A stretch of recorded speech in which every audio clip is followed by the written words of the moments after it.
I love the Dreamcast startup sound. Hello everyone, and welcome to a brand new series called Retro Samples. At least as long as I don't change the title in between making and posting this video. This is basically a series where we're going to sample a series of retro games, and basically just sort of play them for maybe 20 to 30 minutes depending on the game. And just sort of get a sense of the game, talk about the game, because these are all things that I've played before, and just sort of have a fun time. So, I now have I think it's over 300 games in my collection, so there's a lot to pull from, and I feel like I'm never going to actually get to do, full Let's Plays of most of that content. So I thought this was probably a good way to sort of, check out these games, get some gameplay on YouTube, but, not actually have to make a massive time investment for all these, 20 to 100 hour games that I've got. So, today we are starting off with Skies of Arcadia on the Sega Dreamcast. That lovely sort of awful whirring and crunching sound you could hear before, that was just the Dreamcast's lovely disk drive. It's one of those things that you mind less and less the more you play, but whenever you turn the system on, it's always a really horrible sound. When I first got my Dreamcast, I was very concerned about it, but apparently that's just normal. So, Skies of Arcadia is a first-party Sega-made JRPG, and really one of the Dreamcast's only notable JRPGs apart from Grandia 2. I think that's the only other one I can think of. Maybe Shenmue if you count that. This was actually developed in-house, and it had, I think mainly was the development studio that developed Panzer Dragoon Saga.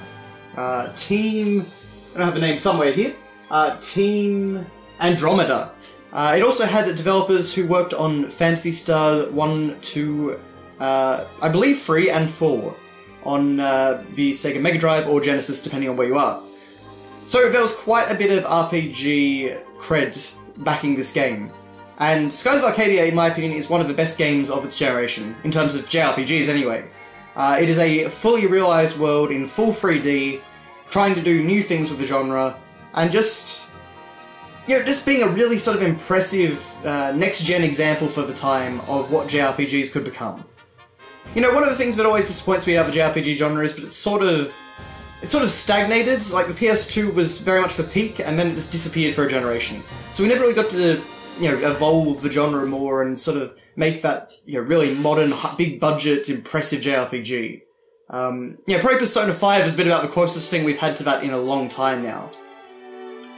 But anyway, let's start the game, and there's a very good reason I want to begin with Skies of Arcadia, because this game has a wonderful intro sequence that introduces you to the main characters, and just sets everything up in a really fast-paced, cool way. It introduces all the mechanics.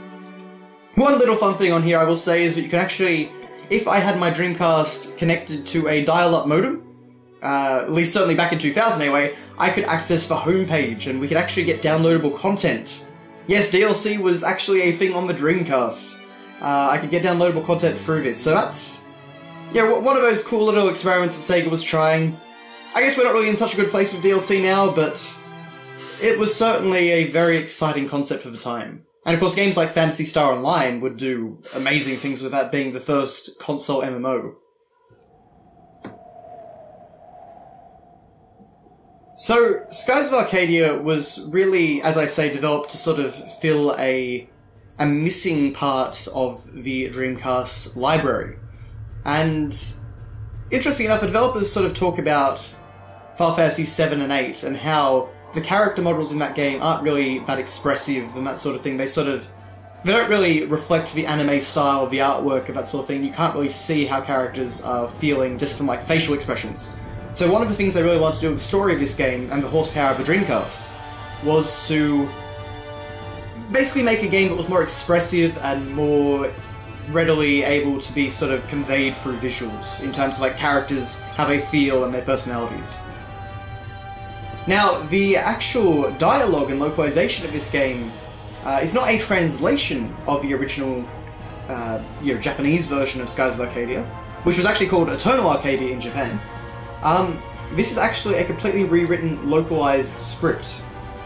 And I believe the reason that they basically did that was because the Japanese version had some little idiosyncrasies that didn't wouldn't necessarily appeal to Western audiences. For example, apparently Fina, one of the main characters, would constantly say Minasan, which means everyone, or everybody.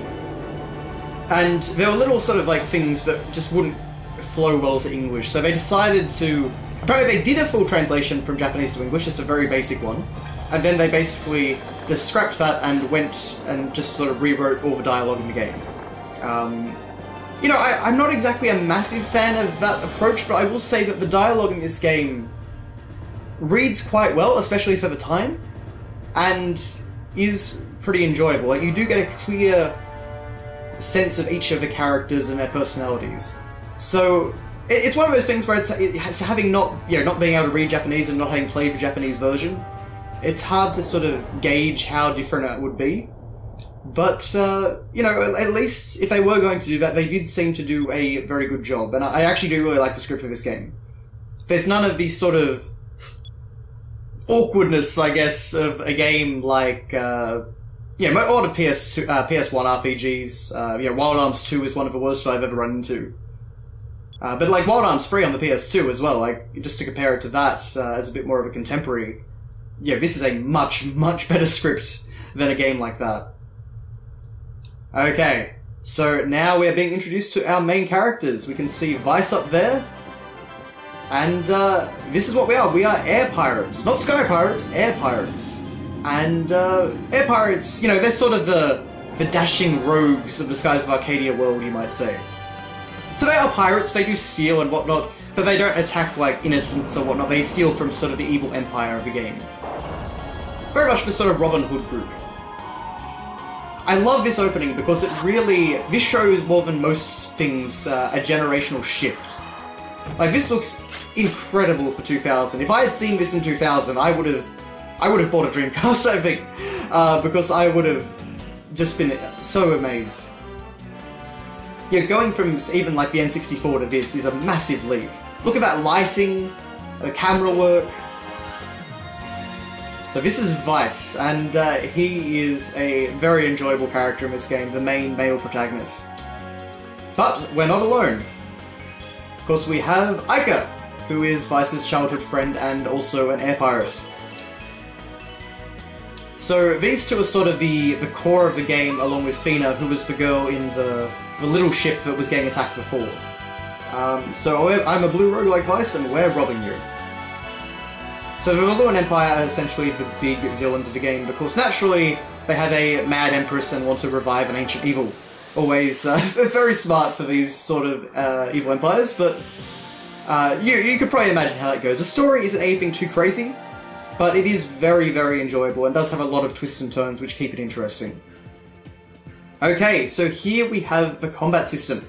And you can see that you've got most of the normal commands. So we've got run, item, guard, attack, S moves, so that's our special moves. We only have one right now.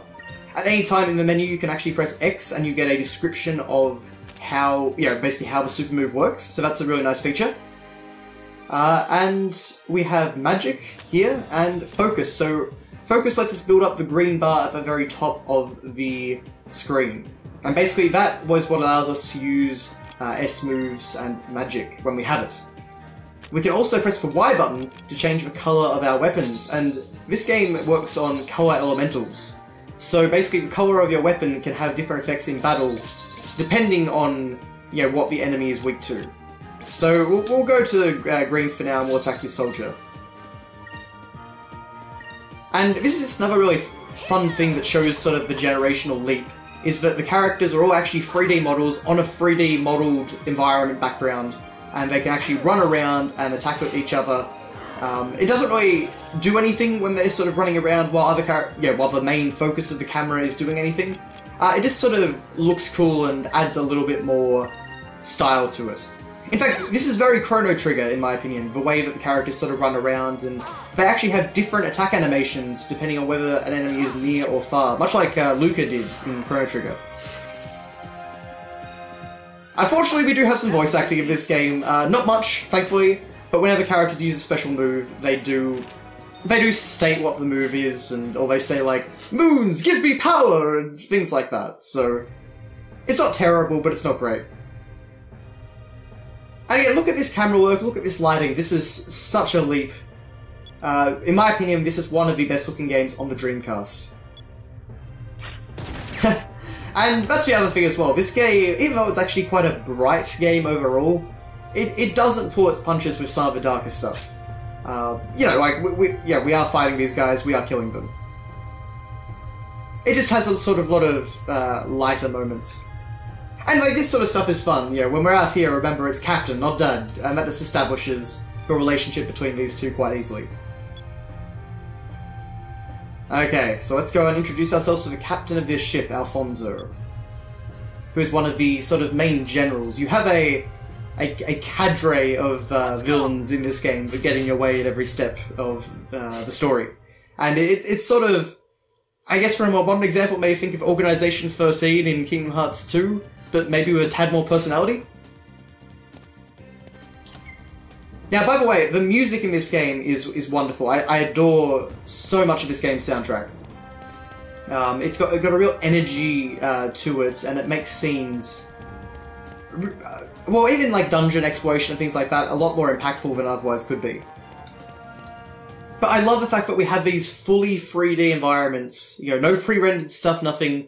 We can even go into first person and look around the whole environment. We can rotate the camera with L and R. It's a really nice change from a lot of RPGs, particularly coming from the PS1 generation, because of course Final Fantasy IX was the one that came out around the time that this did. So we were still at least a year off, or no, probably more actually, from stuff like Final Fantasy X.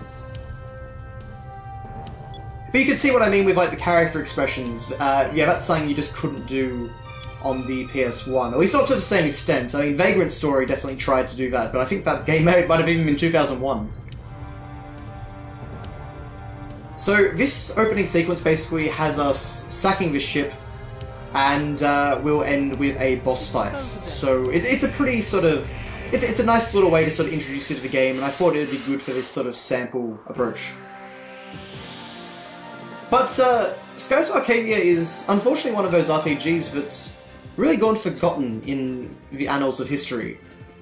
Because... It's kind of hard to explain, but it's just one of those things where I think, because the Dreamcast died such an early death and didn't sell very well. There's Vice's long-range attack, by the way. But because of the way that all panned out, Skies of Arcadia really didn't get the attention it deserved. I mean, by 2000, of course, the Dreamcast was definitely running out of steam. I think it still sold reasonably well for a Dreamcast game, but not nearly well enough to, you know, get a sequel. So, you know, it's one of those sort of tricky things when you're managing a company. I completely understand that. Thankfully, they did actually have an intelligent plan of how to get Skies of Arcadia to the masses, and they were going to do ports on the GameCube and PS2. For some reason, though, which just baffles me, they decided to cancel the PS2 version in favour of focusing on the GameCube version. And I can never understand why they would have done that, because, yeah, the GameCube is a wonderful system. I adore my GameCube. It's just that, naturally, that was not nearly as big an install base as for PS2, especially not as sort of heavy a market for JRPGs either. So, you know, they obviously made some very weird decisions there. The GameCube version, while great, didn't really pay off. I think the fact that it's so rare now in terms of, you know, like actually getting a copy probably shows just how limited the stock was and how many copies sold. But yeah, it's one of Sega's real missteps, I think, because Skies of Arcadia is one of their sort of best franchises, in my opinion, and it's a shame that they never really got to use it. But let's actually talk some gameplay. So you can see we have the menu here, and we can select our different characters. We have items, super move, and equipment, but because Aika learned some magic, we now have this magic tab. The way you learn magic in this game is basically the element that you set your weapons to is the element that you'll gain experience for. And when you gain enough experience in a particular element, you unlock more and more magic spells for that element. So green, for example, is healing. So when you use green stuff, you get healing magic. Red stuff is sort of like buff magic. You know, there's like, I think the sort of light blue one is sort of ice magic and stuff like that. all those different things. In here you can also upgrade your super moves, so you collect these items called moonberries, and when you collect one, and you also progress far enough through the game, you can unlock new super moves using those moonberries. Naturally, we don't have any right now. I'm actually not sure if there's any other options here. Yeah, okay, so there is one thing at least, for journal. So you can find discoveries on the world map, but I also really like this function, which is a journal where basically the characters write down their thoughts on current events. Very only little sort of vignettes, but I really like that touch, because it lets you sort of get into the heads of the characters a bit more. Oh, and because this is a CD-based game, random battles make themselves very known by the loud whirring of the Dreamcast, and even when you go into a menu, it still keeps that in mind. It's just the battles take so long to load that you actually have time to get into a menu and mess the flow of the battle starting. Okay, so it looks like maybe these guys have a little bit more health, but then Vice killed him, so possibly there's sort of a slightly more elite unit. In fact, I think that one looks to be wearing a jacket for some reason. Let's just, out of interest, then we'll do some red damage with Vice, and just see if that's any more effective. So Aiko, as you can see, naturally is a bit faster. She doesn't hit nearly as hard. She's sort of more the buffer and the healer, and sort of attacks from a range, ideally. Because as far as I can tell, certain characters do seem to actually deal more damage at a range rather than close up. But you don't actually have any control over that, so it's a little bit of a limitation of the system, but not a big deal. Alright, level 2, so you get a rundown of all the stats that have gone up. And that's the experience we get in our different magical elements. Okay. So, let's see, can we go through here? No, we cannot. So up the stairs we go. Skies of Arcadia is, honestly, it's one of those games that, to me, this is my first time, well, this isn't my first time playing it now, but I only got it probably a couple of years ago now, and I'm only sort of just getting through it now. But Skies of Arcadia is one of those games which, everything that it takes from old games, I think it does really, really well. The battle system is a lot of fun, the enemies are really unique, the environments are really cool and creative and really fun to explore. There's a lot of different ways that you actually interact with the environment by like ladders and sliding poles and all sorts of things. The environmental exploration is actually one of my favourite things about this game, and the dialogue when you encounter NPCs is quite fun as well. The only things that I think Skies of Arcadia sort of falls down on a bit are the things where it completely goes out on its own. And by that I specifically am referring to the world map, which is entirely airship based, so you're actually flying around this big sea of clouds through the sky, flying from island to island. And, you've got counterattacks there as well, every character can do counterattacks. The world map isn't necessarily bad. It's very ambitious for the time, actually, and I love the sense of exploration and the scale of it. But by the same token, it's also not exactly the most fun thing to explore, in my opinion. The draw distance sort of makes finding locations a bit difficult, and just in general, because of the high random encounter rate, actually discovering locations can be quite tedious, because you need to actually get to specific points and find specific points, and you'll run into so many random battles that it just becomes a frustrating exercise. So if you're going to play this game, which I highly recommend you do, I would definitely recommend looking up a guide and just trying to, or a map, actually even better, and just sort of seeing where some of the locations are, so you don't spend too long sort of messing about and wasting time on that stuff. Because even though I appreciate what they tried to do, I feel like the game is at its best when you're actually exploring these big, fully 3D environments and fighting bosses and progressing the story. But one thing I actually haven't done yet is if we press Y, I can go into first-person mode. And actually we can see our lovely save point over there, which we will be ignoring. Here we go. You'll never get through this door, I've locked it from this side. So long, rogue, haha. So, of course, that means we just take the convenient passage to the right.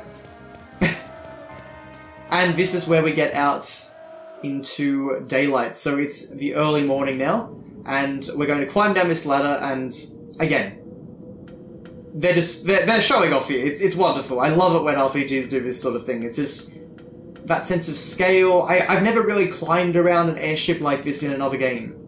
So seeing all this is wonderful, and there are so many environments like this which have a great sense of scale, and just are really cool to sort of walk around and traverse. But the other thing that sort of doesn't hold up for me in Skies of Arcadia is the airship combat. A fantastic concept, and sometimes battles can be kind of neat. But unfortunately, it takes a really long time. There's a big delay between every airship battle animation that happens. So even though they look really cool, the speed of it is so slow that it just doesn't work very well.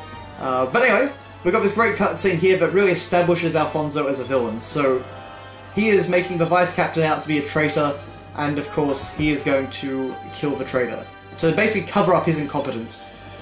I cannot tell the Empress that I lost my ship to the air pirates in a fair fight. I'm going to need a scapegoat, and you'll do quite nicely. To keep my glorious reputation from being tarnished, you must be sacrificed. So this is what I mean by, like, it sort of keeps things light, but it also does have, like, darker elements, and the villains are proper villains. Even in death you'll serve me well. I can't wait to tell the Empress. But Empress, my own vice-captain betrayed us and allowed the air pirates on board. I could do naught but dispose of the traitor myself. This actually doesn't work out for him in the end, which is kind of nice, but naturally we're not going to let him get away with this.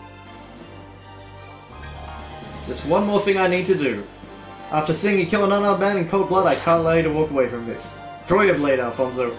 And this is the sort of thing, like, Vice isn't maybe the most unusual character, but I do really like him. He has a great sort of sense of justice, and you know, I love games where you sort of, you see something wrong happening, and you get to just intervene and stop it.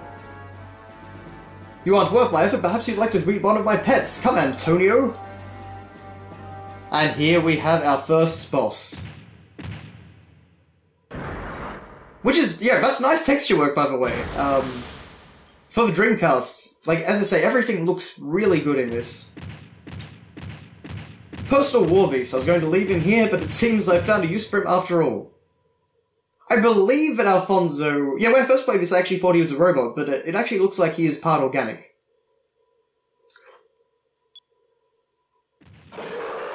Okay. So naturally this might be a little bit tougher than those soldiers and guards that we fought before. And the great boss fight music kicks in. One of the things actually I really appreciate about the music in this is that it tries its best to cover up for the load times. Because it actually sort of works the length of the load times into its music. So for example, the intro is specifically designed to be the length of time between sort of loading a battle and actually like starting the battle. So it works very well, and in fact one of the composers that worked on this game also worked on Sonic 3 and Knuckles soundtrack. So you've got naturally some pretty great classic Sega talent there. Overall, actually, I think this game is exceptionally well balanced. I have had some tricky encounters, but nothing that I felt was really unfair or broken. There was one sort of extra boss, that I didn't have to fight, that I ran into, as I recall, and he proved a bit tougher, but nothing too bad. So of course, like this guy, he's got a powerful attack like that, does a lot of damage, but we've got plenty of time to sort of, heal up and make sure that Ica doesn't fall. Okay, so what we might do here, we'll attack and... I really want to do a Cutlass Fury, so I think we might just get her to use a Sacred Crystal. Now, in addition to that green bar up the top, you have a MP meter, and that keeps track of how many times you can use a spell, but every single spell in the game only uses 1 MP. It's more based around that bar at the top and how many points you acquire, and that bar grows tremendously over the course of the game.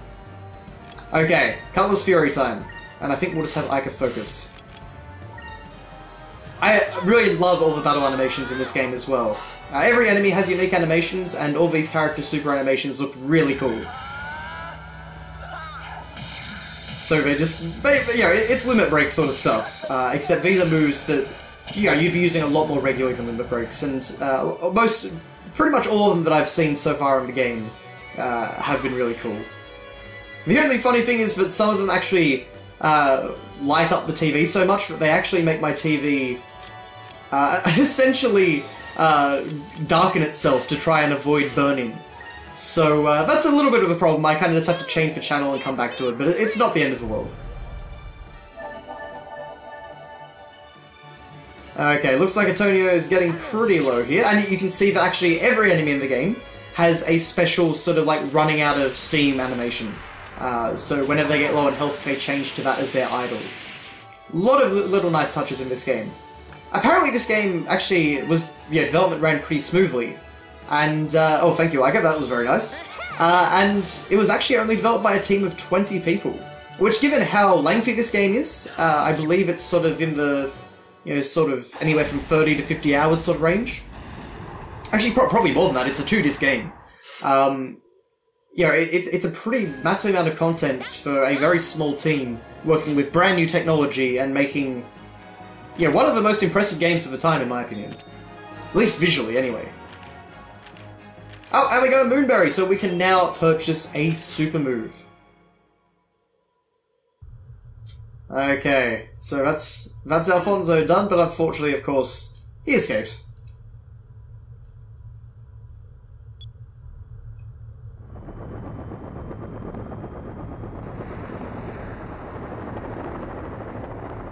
But yeah, just all the different camera angles and animations and... yeah, they really tried to bring out the personality of these characters. Even though he was a coward with gold. So we make off pretty good from this. So basically, after this, you go to a town, and then you go to a dungeon, and then sort of after that is when the game really kicks off. It sort of takes its time to introduce you properly. And Fina's theme, which is a really beautiful sort of light piano piece. You know, thinking about the Skies of Arcadia characters, I really don't know... You know, Sega often bring back their characters a lot, and I'm just trying to think of where else they've appeared. They very coolly were in Valkyria Chronicles. Coolly, that's an interesting word. They were actually playable characters in Valkyria Chronicles, and Fina was the medic. So I always had them in my party when I played Valkyria Chronicles, which is another incredible first-party Sega JRPG. That one's a strategy game. Oh no, it's funny, whenever Sega actually put their minds to making a JRPG, they do a really good job. I mean, well, except Valkyria Chronicles 2 and possibly 3. I've never properly played that because it only came out in Japan. But Valkyria Chronicles 2, not a great game. But it is one of those things where it's always frustrating with Sega because when they put their minds to it, they make phenomenal products. But then, you know, they also make so many things, you know, so many sort of very average things, and like hearing all the reviews about Sonic Forces at the moment, it's like, well, you had years to develop that this time, you really took your time, and it doesn't sound like it's paid off in the ways that we'd hoped, so... You know, I don't know of Sega, but I would very much like them to give Skies of Arcadia another shot. Because... I mean, look, if you could keep making Sonic the Hedgehog games at the standard that they've been at different times, you know, if you can make Sonic Boom Rise of Lyric, I feel like you can pony up the cash to even like sort of an indie-level Skies of Arcadia too. But then what do I know, so I do not run Sega. And to be fair, there may not be much of a market for this. It's one of those things where I don't know how many people actually played Skies of Arcadia. But I do definitely see its fan base growing pretty much all the time. I mean, I only found out about this game because of the internet. Even when the GameCube version came out, I don't remember ever seeing the GameCube version in stores. Because I feel like it's something that I would have totally bought just based on the cover. I mean, you know, a cool anime guy with twin swords, that would have completely got me in 2004. And now, just a final little thing, you actually do get these little dialogue choices. And they sort of... They're not really dialogue choices in the same way as a modern game, but they actually affect your ranking as a character. So you may have seen before in the menu we were Vice the Unimpressive. the more of these sort of dialogue choices that where we say the right thing, the more our reputation goes up. And we become like Vice the impressive, Vice the swashbuckler, Vice all different things. And so we sort of get, we get better and better and better. So we'll say that's a great name. And you see, we hear that little sort of positive chime to let us know. And of course, Vice tries to, in that case, Vice tries to flirt with her.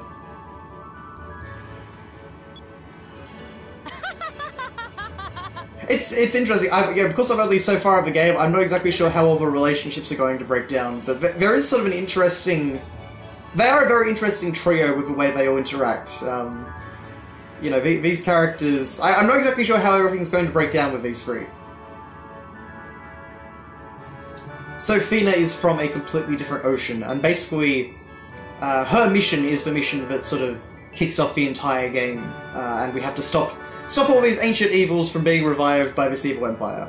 As I say, pretty standard stuff, but it does really keep you entertained with all the different events that happen. But I think we'll probably call it there for this retro sample. As I say, I just thought that was a really cool way to sort of kick off the game and sort of introduce us to all the mechanics and, fight a boss and see some cool environment stuff. But I think that'll probably have to do it. So guys, thank you very much for watching. As I say, I highly recommend Skies of Arcadia. It's a wonderful RPG, even despite my grievances. If you like this genre of games and you want something that's actually, from this later generation and a bit more sort of high-budget affair, then I would definitely check this out. Unfortunately, you can only get it on Dreamcast and GameCube. It's never been re-released digitally in any form. So it's either ponying up for a expensive Dreamcast version, like I did, or ponying up for the super expensive GameCube version, which is also quite rare. As far as I recall when I was looking for this game, the Dreamcast version is about half the price of the GameCube version. The GameCube version is better. They've sort of polished a few things up a bit more, and they also reduced the encounter rate a bit. They added some side content and some new monsters and stuff like that, so it's all very good. But I think for the price and the amount of content that you're getting, you may as well really just go for the original Dreamcast version if you have that console. Which, to be fair, is a pretty big ask given the Dreamcast limited market. But, it's one of those things where I do think that it's worth it. It took me quite a while to get this game, and in fact, even when I actually first bought this game from a seller in Germany, Australia Post actually lost my copy. So unfortunately, I didn't get it for another year after that because I had to find another one. But I definitely think in the end, Skies of Arcadia has been well worth my time tracking down, and I would definitely put it pretty high in the RPG pantheon. So we're going to swap the decks now, but I would highly recommend it if you have the opportunity, and hopefully at some point Sega will do an HD version, or at least a digital port of the original. Supposedly at one point there was actually going to be a PC version, but it just, of course, didn't work out. So, Sega does what Sega does. Who knows? But I guess just before we finish up, sorry, I know I keep doing this, we do actually get our first look at the world map. So this will just kind of show you what I mean. So, we are sailing our ship through the Sea of Clouds, and we've got to make our way home. And so you can actually you can go up and down, but that is what constantly happens to you on the world map, unfortunately. Random encounters. As long as you know where you're going, it's not that bad, but if you are actually searching for areas like the jungle town area, sort of maybe a quarter of the way through the game, then it gets pretty frustrating. But, as I say, as long as you sort of get a map, that really isn't too much of a problem. So I wouldn't let that put you off. That is, as I say, one of the things that they sort of tried to fix in the Dreamcast version. And wow, we're having absolutely no luck here. I was hoping to go out on a cool animation or the end of the battle or something. Well, that's at least something anyway, so geez, these enemies are pretty tough. Well, anyway, that is your look at Skies of Arcadia for the Sega Dreamcast. So guys, thank you very much for watching. Hope to do a lot more of these, and, hopefully depending on the game, might be able to do some, very different fun stuff. But hopefully I actually, stick with this and manage to actually get some content out. But at this point, I'm just rambling. So thank you very much for watching, guys, and I'll see you next time. Is it over already?